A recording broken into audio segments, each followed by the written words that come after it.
Hey, what's up guys? It's Brandon here for RC Flight School. I was just shooting some flying videos with our MCX2 and Scout CX, and it hit on me that I get this topic a lot at the store, safety with these little helicopters. A lot of parents are concerned with, what's the safety concern? If I buy this for my 5-year-old or my 10-year-old, do I have to worry? Do I have to watch them? I'm going to try to touch on some of those, the basics of safety with these helicopters right now. Now I'll say straight off, if you have a kid who's never done RC before, starting them out on a helicopter may not be the best idea. They do have spinning blades, and the blades are not sharp and they're not very dangerous, but you got to have respect for a remote control toy. You got to understand how to shut it off if you hit the ground or if you're about to hit someone, and that's a lot of the safety comes down to the person flying it. This is a remote for this guy here. If I'm flying this and I know I'm about to hit someone, hit mom's lamp or hit my little brother, having the knowledge to know how to shut down the throttle before I hit him will be a huge help in not damaging property and not poking someone's eye. On little helicopters like this, especially the Scout CX, there's very little safety concern. This thing is very lightweight, it's a ½ ounce, there's nothing to it. All the parts in it are very, very flexible. The blades flex all the way around. They're just plastic, they're not sharp, they're not spinning very fast, and again, there's no weight to it. So in terms of the spinning parts, not a huge deal, but it's great to have some RC knowledge ahead of time so they understand how do I turn it off if I'm in an emergency situation. Now if you get up to one that's a little bit more powerful, a little bigger, this is the MCX2, you might want to think about waiting until they're a little older. I'd say I've given these to as young as 5-year-olds, but generally their parents will bring them into the store. I can talk with them a little bit. We can see what is their level of knowledge with RC, have they done it before, and then we can kind of choose accordingly if it's the right helicopter to start on out on. This thing's got a little bit more powerful, it's about twice the weight, but it's still not going to hurt you. If I have this thing hovering right in front of me, I can stick my hands and my fingers right into the blades. It may sting, but it's not going to cut the skin, not going to cause any damage. The helicopter will just go to the ground.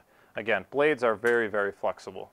So very little concern there, but you want to choose wisely. If your kid's never had anything to play with a remote control, it might not be a great idea to start with a helicopter. Maybe a car, something that stays on the ground to begin with. Now beyond that, you got a few little other safety concerns. I talked about not damaging property. With these little guys, no worries of damaging lamps, things in the house. It's just going to bounce off. A big question is TVs. If it hits my flat screen TV, will it scratch it up? I haven't seen it yet. There's just not enough power here, but if you have that concern, maybe you're answering your own question. Better to wait until they get used to something else first before you go with a helicopter like this. Beyond that, the true only safety concern with these are the batteries.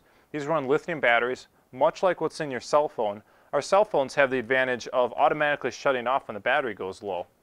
These helicopters will go to the ground when the battery's low, but you still have to unplug the battery when you're done with it. If a lithium gets too low and then you try to charge it, you may damage it. There's a small risk that it can start on fire. That's true with any battery that's rechargeable, but it's something that we always talk about with our customers when we sell them these at the store. You want to read the manual and respect the batteries. And really that comes down to taking the battery out when you're done with it. Don't leave it in the charger, don't step on it, don't stab it. They're just tiny little batteries and you got to treat them as such. So you have a little kid that's a little bit too curious, you might want to try to pull this out, chew on it, bend it.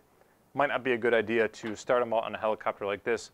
Maybe an RC car that doesn't use these little lithium batteries, but something a little bit more basic. Beyond that, there's not much to worry about with these tiny helicopters.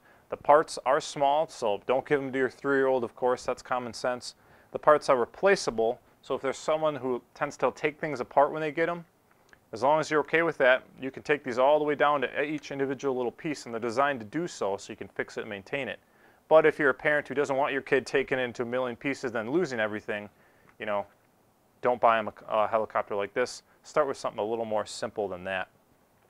If you have any more questions about safety, maybe you're looking at getting a little bit bigger helicopter, something that is one size up from these guys, feel free to comment down below. I can speak to the safety of almost any helicopter out there. Again, but common sense says the bigger you go, the harder they fall, the more power they have. So if you know they're going to want a helicopter, you got your mind set on one, start with a little one like this, a hobby grade, something that can be repaired and serviced, and you won't have any worry about safety concerns at all. Have them watch this video with you, and they'll maybe have a little bit better understanding and appreciation for how to fly these. Thanks for watching this video, guys. We'll see you real soon.